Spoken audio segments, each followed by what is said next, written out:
Namaskar. Hello and welcome to 𝗖𝗚𝘅 channel. I'm your host Sree Iyer. Joining me today is Utsav Chakrabarti of Hindu Action as we discuss the election results of Bangladesh. Sheikh Hasina is back for the fifth term as a prime minister. What is the roadmap and what has been happening? We have all known that there have been regime change specialists who have been trying to make a lot of noise about the elections in Bangladesh. Will this cause a lot of heartburn to them? And also, does this mean that Bangladesh is now firmly aligned with India in its own geopolitical and economic interests? So let's welcome Utsav Chakrabarti. Utsav, namaskar and welcome to 𝗖𝗚𝘅's channel. Namaskar, Sree, and happy to be back. Happy New Year to everybody.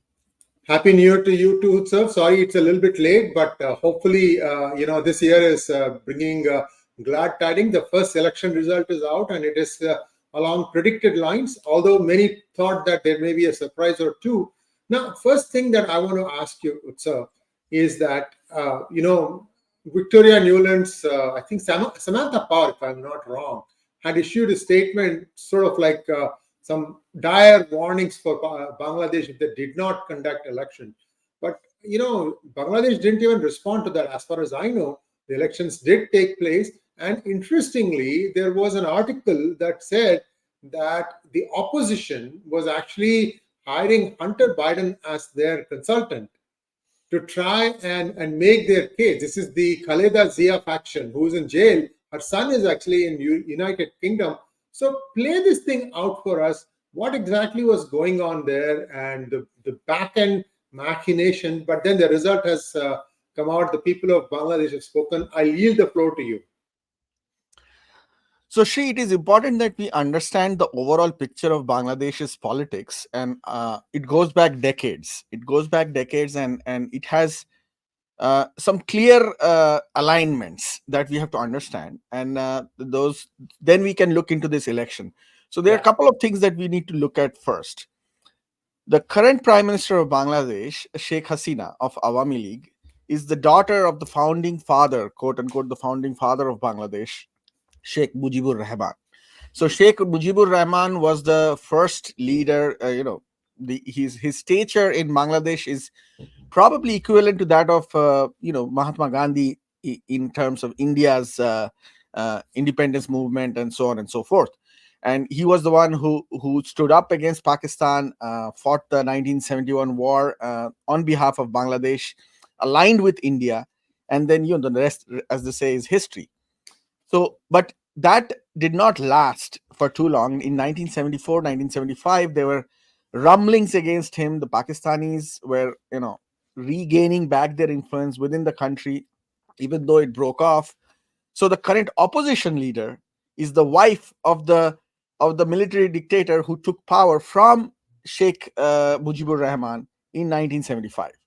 So this is the background there. So the current rivalry goes back to the founding of the nation itself, and for the last couple of decades, it's very clear that Sheikh Hasina has, Bangladesh is a Muslim majority country, and it has serious concerns of radicalization, like any other country that has such a population segment, and it has been trying to manage its radicalization versus its minority safety of the minority, so on and so forth, over the last many years.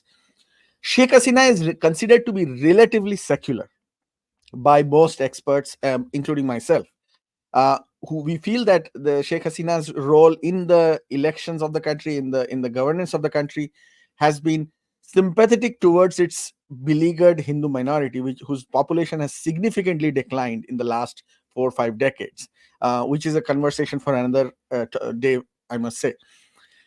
The opposition, on the other hand, which 𝗤𝙑𝙤𝙑𝙤𝙑's party, it has openly aligned with the 𝗤𝙑𝙤𝙑 in the past, and currently, if I were to describe it, I would say it is 𝗤𝙑𝙤𝙑. There is no difference between the two parties. In fact, I would say that 𝗤𝙑𝙤𝙑 is just the front person, as a political person, representing the power of 𝗤𝙑𝙤𝙑 in Bangladesh. And 𝗤𝙑𝙤𝙑, as you all know, is a pan-Islamist organization.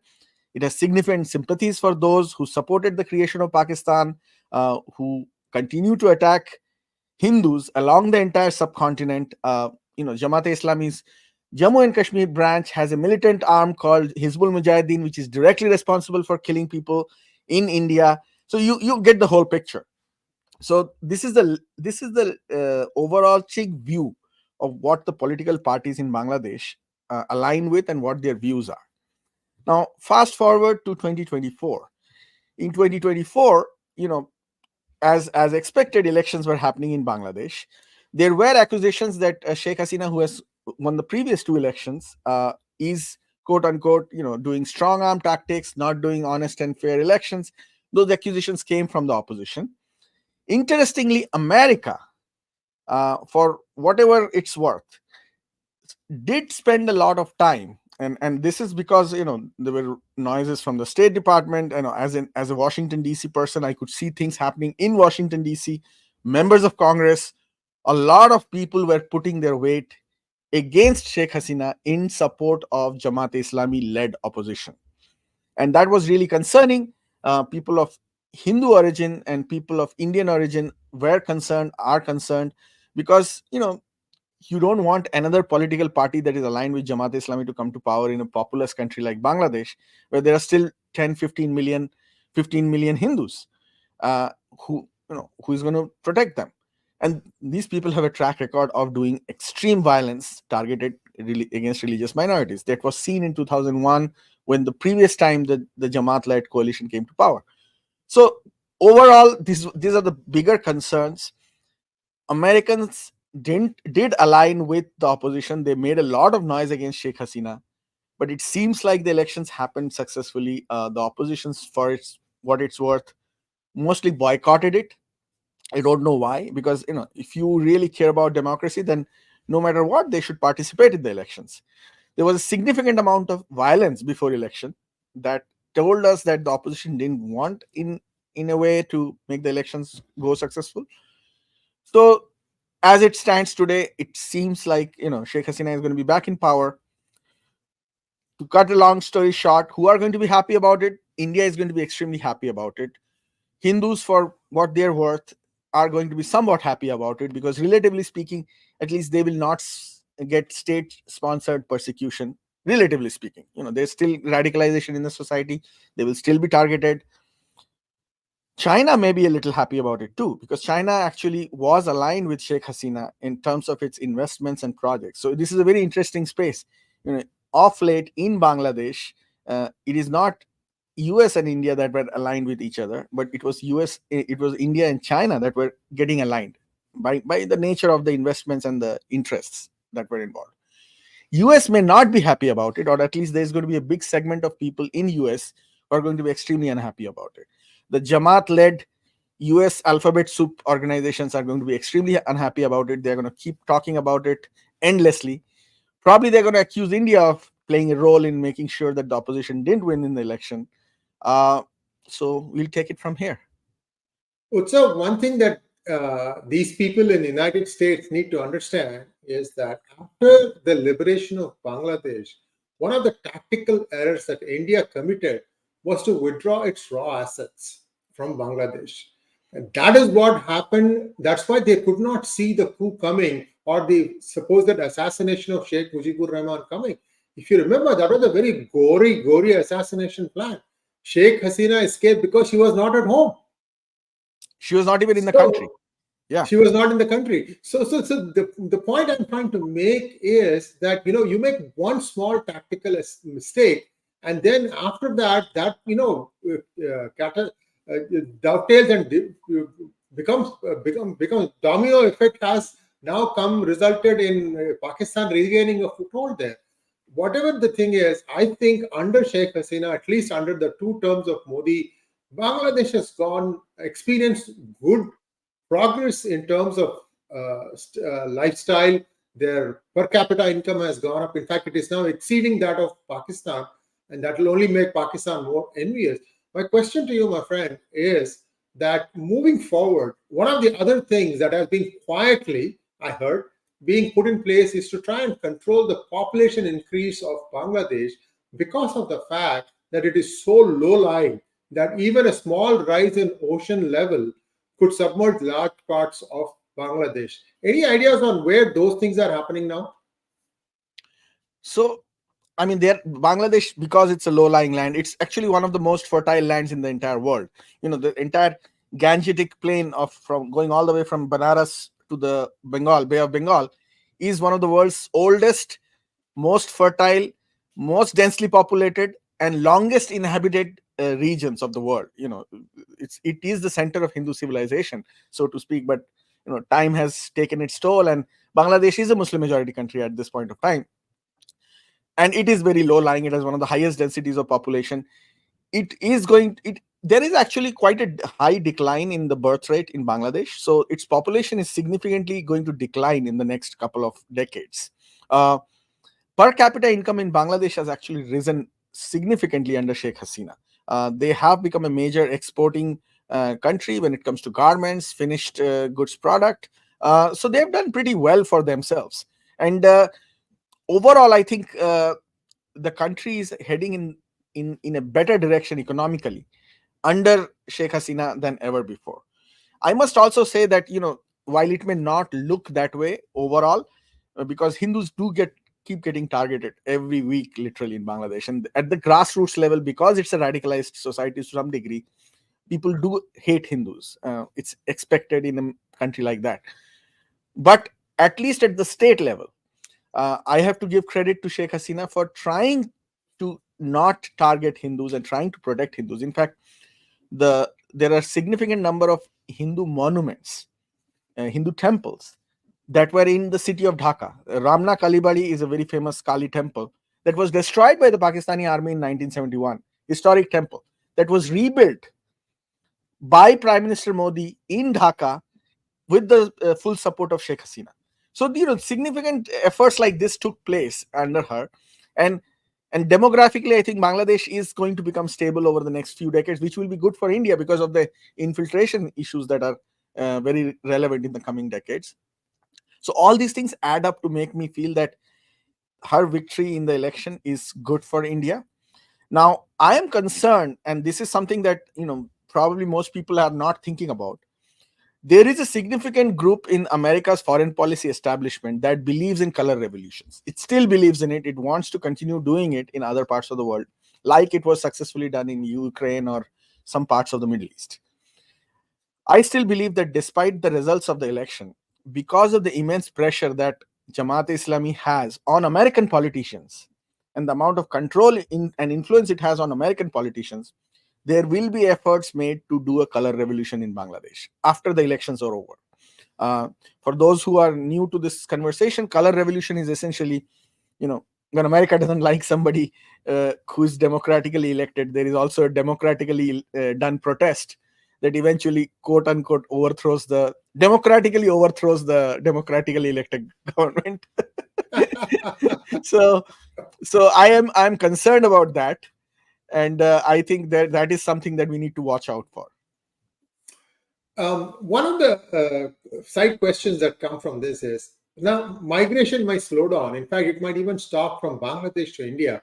What about reverse migration? As the standard of living goes up, would some of the people who have migrated to India from there consider going back to Bangladesh?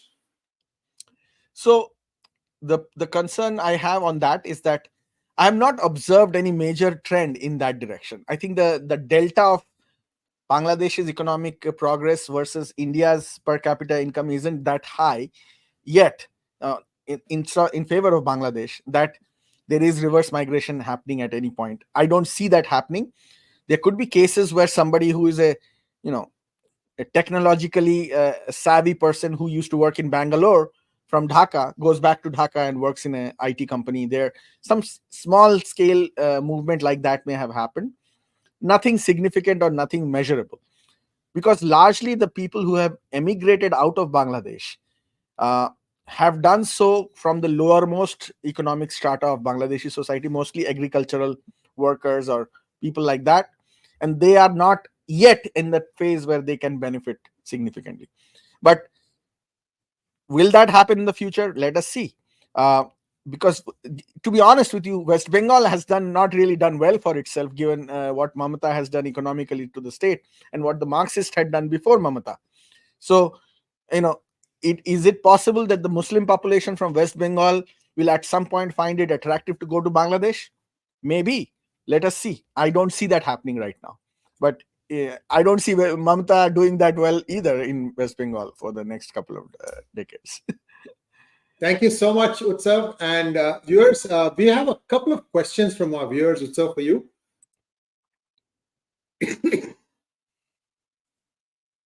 Thank you, 𝗤𝙖𝗪𝙤 for becoming a YouTube member. Thank you, Rajiv Bharadwaj, for becoming a YouTube member. Venkat Ranga wants to know, Jai Sri Ram, it was reported that even US was against the re-election of this government. How do things change now when the US couldn't do what it wanted? Well, we talked about it, color revolution. Yeah, so Ranga, I think there will be efforts made by certain elements within the US administration and a strong lobbying group in the US mainstream, which is run by the Islamists, to push for a color revolution in Bangladesh. Bangladesh has to be very cautious, and there are powerful elements in Bangladesh who would be on the side of US for such a democratically done coup, so to speak. So it has to be very carefully handled. Next one, please. Manoj Soma wants to know, any update about NEP 2020? How many states are implementing a new education policy, I think? I am not privy to that information or aware about it. Yeah, it's going to take some time. Next one, please. Magnet Ranga wants to know, with the alphabet soup probably failing in Bangladesh, would there be a change in their strategy vis-a-vis Bharat? They are against Modi ji too, and toolkits are often spread in Bharat. So Bharat is their bread and butter. Let me put it this way. Bharat is their core agenda. Bangladesh is something that is aligned to their interest. Many of them are from Bangladesh. I know organizations like Islamic Circle of North America, ICNA, which is a Jamaat front in America, has a strong membership and support structure that comes from the diaspora Bangladeshi community, the Bangladeshi Islamist community. So their interest in Bangladesh was because they themselves come from it in large numbers, and they are aligned against Sheikh Hasina in support of the Jamaat in Bangladesh. India is their bread and butter. Everything in the Indian subcontinent has to do with India for them. So their own support structure, their policy structure, their approach towards the subcontinent is directly about India. And when it's India, it's directly about Narendra Modi and his government. So I don't see that changing. I think it will escalate further. I think they will put even more effort trying to destabilize India's position on these issues and trying to attack India and destabilize Modi. So I think it's going to go the other way around. Thank you so much, Utsav. And viewers, this brings us to a close on today's program. And please like, share, and subscribe to our channel. And we'll be back with Utsav on similar topics. He's organizing a big show in the next couple of weeks' time. And this is Ramayana. This is around Ramayana. Utsav, a little bit of mention on what you're doing, and then we will call it sign. Sure. Of this program. Sure. So next Wednesday, which is the 10th of January, there is going to be an event called Ramayana Across Asia and Beyond at the Capitol Hill in Washington, D.C. So we will have ambassadors for 4 countries who have confirmed, who are going to come and speak about the history and the heritage of Ramayana. So ambassadors from Thailand, India, Guyana, Bangladesh actually are going to come and speak at this event. The event is not just about Bhagwan Ram or the history of Ramayana as we see it relative to what's happening in India, especially in the news in Ayodhya. It's about the enduring heritage of Ramayana across Asia. So, most people, most of our listeners already probably know this, but no matter which religion, which ethnicity, which language or nationality people belong to in different parts of Asia, Ramayana, through its complete non-violent approach, this is something to learn from, has made its way through to their lives. Whether it's the king of Thailand, whether it is people in Korea, people from Japan, people from Indonesia, no matter what religion they are from, they perceive and look at Ramayana as their own heritage, as their own history. And that's something that America doesn't understand. So this whole event is designed to to work and educate our American lawmakers to understand the power of Ramayana in East Asia and around the world, and then learn from it. And because as time goes, America's approach towards China needs to become more civilizational. And when it does become more civilizational, India's role and the role of Hindutva in understanding this around the world will gain more prominence. So that's for January 10th in the afternoon. If you are in the Washington, D.C. area, please come, Rayburn building, and ask your members of Congress to come. It's something that's going to be new for them to talk about. Thank you so much, Utsav, and a great initiative that you have started, and more power to you, bro. This is a very fresh approach at trying to, show India in a slightly different light to the West. Thank you once again. Namaskar. Namaste.